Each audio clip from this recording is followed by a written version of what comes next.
নমস্কার, আমি রুমা। খাবার খেলা চ্যানেলে আপনাদের সবাইকে স্বাগত। আজ আমি রান্না করব মোচার বড়া করে ঝোল। এবার মোচাটাকে সিদ্ধ করে চটকে রেখেছি।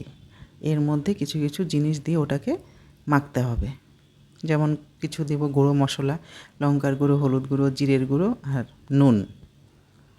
আর এর মধ্যে দিয়ে দিব কর্নফ্লাওয়ার আর একটু চালের গুঁড়ো মিলিয়ে নিয়েছিলাম, ওটা দিয়ে দিলাম।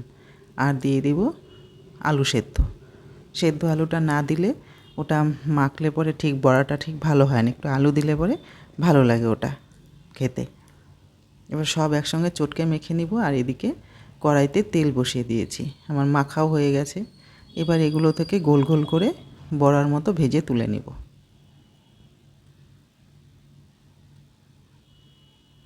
বেশ অনেকগুলো করে একসঙ্গে ভেজে তুলে নিব।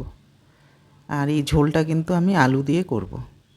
আর নিরামিষ দিনে এরকম একটা বড়ার তরকারি হলে কিন্তু খুব ভালো হয়, কারণ একঘেয়ে মোচা ঘন্ট সবাই খেতে চায় না। এরকম উল্টে পাল্টে একটু ঘুরিয়ে করলে পরে সবাই ভালোবাসে। এবার বড়াগুলো আমার হয়ে গেছে, এবার তুলে নিব।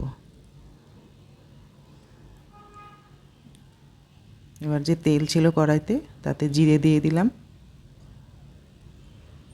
গোটা গরম মশলা, তেজপাতা, শুকনো লঙ্কা। ফোড়নটা যখন একটা ভাজা ভাজা গন্ধ, সুন্দর গন্ধ বেরোবে, তখন দিয়ে দিব আলুগুলো। আলুগুলো আমি একটু সেদ্ধ করে নিয়ে রেখেছিলাম। যখন একটু ভাজা হয়ে যাবে তখন এর মধ্যে আমি জিরে ধনে গুঁড়োর যে আদা কাঁচা লঙ্কা দিয়ে পেস্ট করেছি সেটা দিয়ে দিলাম। আর দিয়ে দিলাম নুন, চিনি, হলুদ গুঁড়ো, লঙ্কা গুঁড়ো। এগুলো সব একসঙ্গে ভালো করে কষিয়ে নেব। কষানো প্রায় হয়ে আসছে। এবার ঝোলের জন্য আমি কিন্তু জল ফুটিয়ে রেখেছি।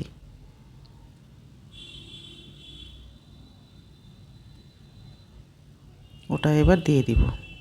আর বেশ অনেকটা পরিমাণ ঝোল কিন্তু দিয়ে দেব, কারণ বড়াতে তো অনেক ঝোল টেনে নেয়। আর মোচার বড়া কিন্তু অন্য সব বড়া যেমন আমি ভেজে তুলে নেওয়ার পর ওর মধ্যে একটু গরম জল দিয়ে রাখি, কিন্তু মোচার বড়াতে কিন্তু সেটা দেওয়া যাবে না, কারণ ভেঙে যাবে। একদম নরম নরম বড়া হয়তো, তাই এই জন্য জল আর একে এতে দেওয়া যাবে না। এবার ঝোল ফুটে আসছে, দিয়ে দিলাম একটু গরম মশলার গুঁড়ো। আমার রান্না প্রায় শেষের দিকে। দিয়ে দিলাম একটু ঘি, দুটো কাঁচা লঙ্কাও দিয়ে দিলাম। এবার থালায় নামিয়ে নিব। আপনারা দেখে বলবেন কেমন হয়েছে। আপনারা আমার সাথে থাকবেন, পাশে থাকবেন, কমেন্টে জানাবেন কেমন হয়েছে। আমার ভিডিওটা এখানেই শেষ করলাম।